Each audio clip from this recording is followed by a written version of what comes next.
Fala galera que curte o PC Facts, trouxemos a MSI Mag B550 Tomahawk para ver como ela passa no crivo do PC Facts nos 3 critérios que são fundamentais para uma placa-mãe: durabilidade, escalabilidade e capilaridade. Claro, sem deixar de comentar sobre o preço que ela chegou ao mercado. Se esse vídeo te ajudar de alguma forma, ajuda a gente também. Deixa um like, é só o que a gente pede. Compartilhar também com quem tem interesse em uma opção de B550 seria de grande ajuda para o canal, então a gente pede só esse favorzinho para vocês. Para começar, o chipset é recente. Falamos de um B550 da AMD. E mesmo que não seja o chipset topo do mainstream, ele tem muitas qualidades. PCI Express geração 4, USB 3.2 de segunda geração com 10 GB por segundo, overclocking em memória RAM e CPU, entre outras opções. Como a MSI mantém 3 anos de garantia para todo o line-up dela de placa-mãe, eu vou insistir aqui mais uma vez. É um absurdo a MSI ter 3 anos de garantia em todas as placas-mãe, desde B350, B550 e as outras fabricantes oferecerem placas-mãe com 1 ano de garantia caríssimas. Então, se você comprar uma MSI simples, muito barata, você tem 3 anos de garantia, e se você comprar uma de outra fabricante top de linha, você vai ter 1 ano. E enquanto isso for dessa forma, eu vou estar aqui lembrando vocês, perturbando vocês, para que vocês cobrem isso dos fabricantes. Na parte de construção, o PCB ou circuito impresso da placa tem 6 camadas. Obedece ao padrão ATX, se utiliza de uma assinatura visual em preto e cinza predominantes, além de deixar visíveis quase todos os chips e componentes da placa-mãe.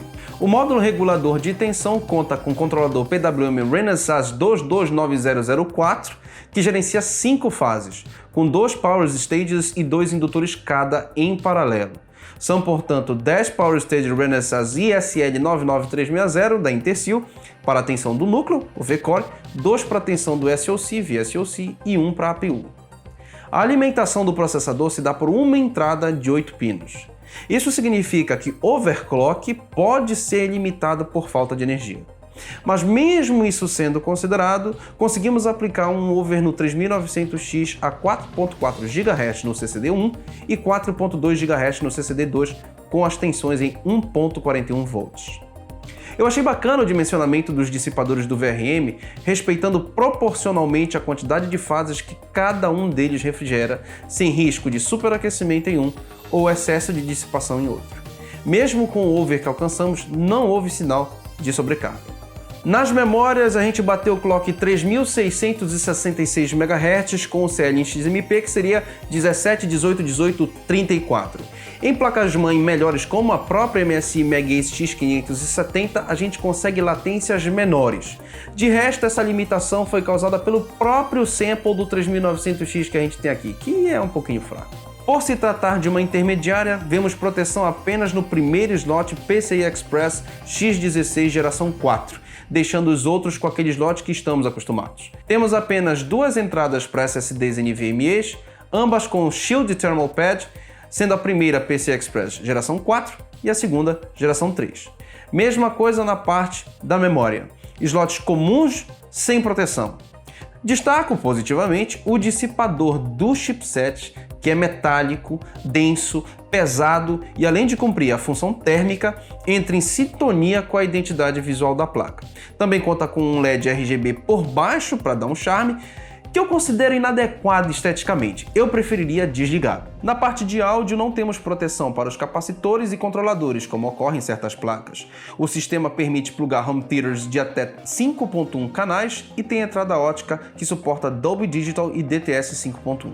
O I/O Shield é integrado, fixado e preso ao dissipador do VRM esquerdo, não tendo nenhum fã internamente para auxiliar na refrigeração. Em uma análise conjuntural, essa B550 Tomahawk da MSI apresenta uma excelente construção, com raro uso de material plástico, com muita dissipação, um foco realmente em refrigerar todo o VRM e todo o chipset, além de contar com os 3 anos de garantia que já são características da MSI.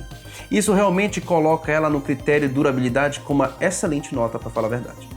Na questão da escalabilidade, o VRM da MSI Tomahawk é bom bastante para levar o 3900X sem perdas, mesmo a 4.4 no CCD e 4.2 no outro. Se está sobrando para um 3900X overclockado, facilmente levará um 3950X e possivelmente os futuros updates da família AMD Ryzen. Uma MOBO dessas, mais barata do que muita Z490, leva o 3900X a um patamar de rendimento maior que o 10900K em workloads que usam todos os núcleos e threads. A única coisa que a gente perdeu foi em trabalhos mais voltados para games, já que ela não conseguiu latências menores. Indubitavelmente me parece muito mais negócio juntar uma placa-mãe dessa com 3900X do que montar um kit com um 10900K e uma Z490 qualquer, já que o kit Intel será mais caro, terá menor performance e até menos recursos, consumindo mais. Indo para capilaridade, temos uma placa com recursos modernos e justos para o patamar de preço. O esquema de entradas e saídas traseiras dispõe de interface de rede Dual LAN, 4 saídas USB 3.2 que se subdividem em duas geração 2, com uma tipo C e uma normal, e duas geração 1 comuns. Para uso em APUs, oferece conexão HDMI e uma DisplayPort, mas que a MSI não discrimina qual o padrão deles. Ainda tem duas USB 2.0, sendo uma para BIOS Flashback, que permite você atualizar a BIOS sem ter o CPU ou o próprio PC ligado, apenas pelo pendrive.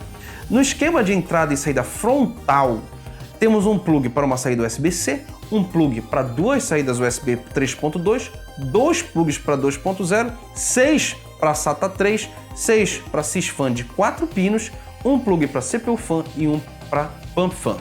Para RGB temos dois de Rainbow e dois JRGB. Infelizmente, ela não conta com LED para diagnóstico por código. Porém, tem 4 LEDzinhos pequenos ali do lado dos 24 pinos de alimentação da MOBO que te informam se o problema é no CPU, na memória, na VGA ou no boot. Apesar de ela ter Dual LAN, ela não tem conectividade de rede sem fio nem Bluetooth. Na parte de I/O de modo geral, conseguimos destacar uma excelente performance que condiz com a demanda que um 3900X requer, sem maiores limitações e sem dificuldades de aquecimento ou alguma espécie de throttling. Seja escrita ou leitura em USB, seja escrita, leitura ou cópia de memória e até latência. Em tudo conseguimos extrair velocidades condizentes com o esperado para o exemplar do 3900X que temos. Chegamos inclusive a ver o chipset B550 superando o Z490 que a Intel oferece em kits bem mais caros no quesito velocidade de transferência de leitura e escrita de NVMe. A MSI B550 Tomahawk é, portanto, uma placa com excelente performance, recursos atuais e que envelhecerão bem, com boa construção, VRM, overclock e chipset, que deve levar tranquilamente os processadores de 4ª geração Ryzen. Mas infelizmente tem detalhes que pesam. A ausência de Bluetooth, a ausência de Wi-Fi, a ausência de HDMI de última geração, colocar um HDMI 1.4B numa placa que pode potencialmente funcionar com um APU Renoir no futuro, um 4700G, alguma coisa nesse sentido, realmente para mim pesa bastante negativamente. Fora o preço que foi praticado por essa placa na hora que ela chegou aqui no mercado brasileiro. Mas isso é mais pela loucura do nosso mercado do que pelo preço da fabricante. Vocês acreditam que tem B450 da ASRock por R$ 3.699 no mercado brasileiro? E que tem B550 Aorus Master por R$ 3.429?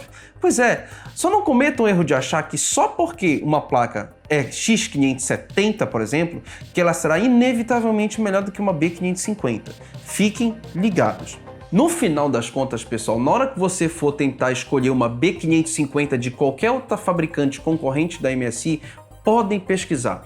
Todas elas vão ser mais caras e inevitavelmente não vão oferecer os 3 anos que a MSI está oferecendo.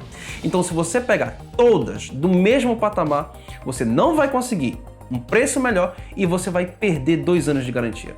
Nesse caso, é inevitável escolher a MSI B550 Tomahawk. É claro que é sempre bom você ter noção de como selecionar entre uma X570 e uma B550, mas a gente vai falar sobre isso num próximo vídeo.